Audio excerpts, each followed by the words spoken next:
Berachos Daf. If we had the capacity to see Shadim, we'd be so scared that we wouldn't survive. They're all around us, and there are many of them, many more than us. In fact, each person has 1,000 Shadim on his right side and 10,000 Shadim on his left side. And you can blame the Shadim for everything. The fact that our clothing is worn out, that our feet knock each other, that our knees are weak, that when we go to a shear, it feels as if it's crowded. It's all the Shadim that you can blame. If you want to see evidence of Shadim, you take ashes, you put it by your bed, and in the morning, you can see footprints that look like those of a chicken.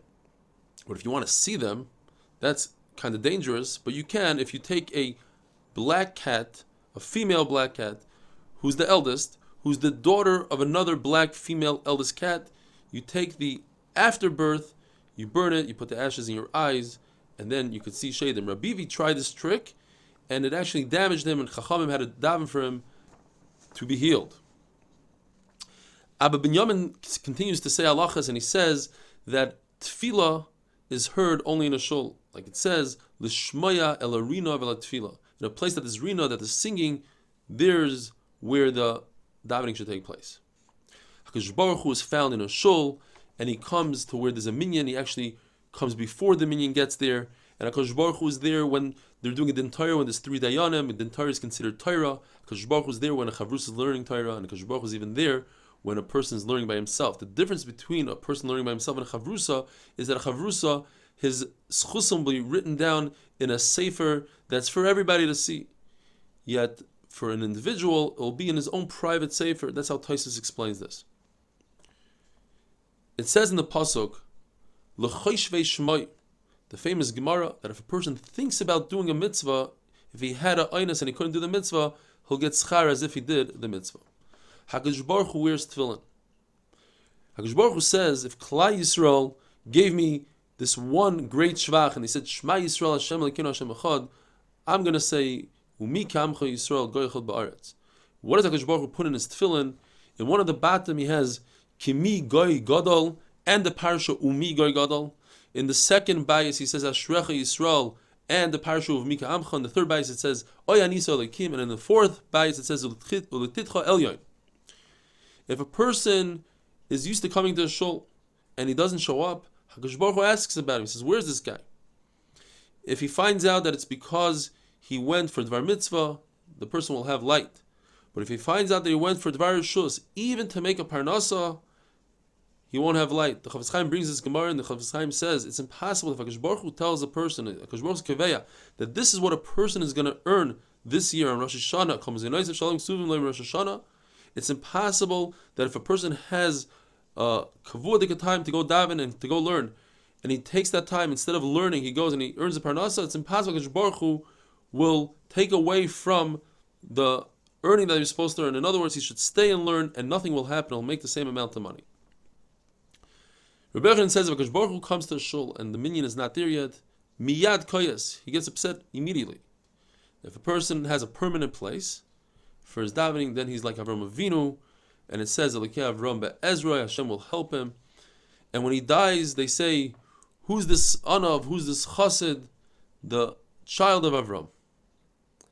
When you go towards the shul, you shall run. But when you leave a shul, you don't run, because it looks as if you're running away from shul. In fact, on Shabbos, when it's usher to run, you're allowed to run. It's encouraged to run to shul. The Gemara has a list of things that what we might perceive that you get schar for, it's in fact something else. When you go to shul and listen to speech, and you don't really understand the speech, you get the schar not for listening to the Torah, but rather for walking to shul. The schar for arguing and learning is the schar that you get for the tircha, for the amelos haTorah that you get from coming up with the svara. The schar that you have going to a Beis HaAvel to be Menachem Avel is not to talk, the opposite. Shtikusa is being quiet is what's preferred. When you fast, on a fast day, you'd think that the schar is for fasting. In fact, the schar is even greater when you give money to the poor person to break his fast. The schar of being maspid somebody, saying a hesped, is not in the speech that you give, but rather in the crying that you do. And the schar that you have from going to chasana is the schar for telling the chassan great things.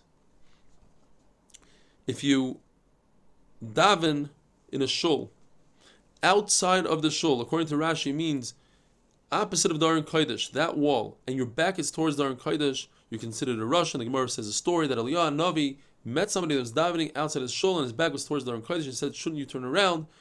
And Eliyahu Navi took out his sword and he killed the person. It says in the pasuk, "Krum zulus livnei adam." These are the things that people are used to, such as davening, and people disregard the davening. They don't treat it with the proper respect. Rabbi Yochanan says krum is a lashon of a bird. When a person is being supported by others, he has a certain busha that his face turns to the color of this bird called krum. Not only that, it's ki'ilu, he is nidain. We gave him a punishment with eish and mayim, fire and water. The Gemara says you must be careful with all three tefillos. Mincha, you see that Eliyahu Navi, he was answered during Mincha. By Ma'ariv it says Minchas Erev, and by Shachris it says Hashem Boiker Tishma Koili. If you benefit from a wedding meal without creating simcha at the wedding, you're over on the 5 koilos that says in the pasuk Kol Sasam, Kol Simcha, etc. If you are Misameach Chasam Ekala, you benefit from the 5 koilos that it says by Matan Torah, Vayhi koilos ubrakim. The continuation of Kol Sasam, Kol Simcha, it's a very long pasuk. It says that Mivim Toida Beis Hashem. So some say that when you go to a wedding, it says if you brought a Toida. Or it says if you rebuilt one of the ruins in Yerushalayim, because that's also in the continuation of the same pasuk. It says, Ki Ashev Shvus Haaretz Kavrishayna. If your friend says hello to you, you should try to say hello before your friend does. As it says in the pasuk, Baki Shalim V'Ritfeyu. You should seek out peace. Now, if your friend says hello to you and you snob him out, you don't say hello back, you're considered a gazlan. It says in the pasuk, a lashon of Gzeilas Aniyim. You're a poor person, you don't have anything. All you have is the ability to say hello, and somebody stole that ability from you. That other person is a gazlan. Have a wonderful day.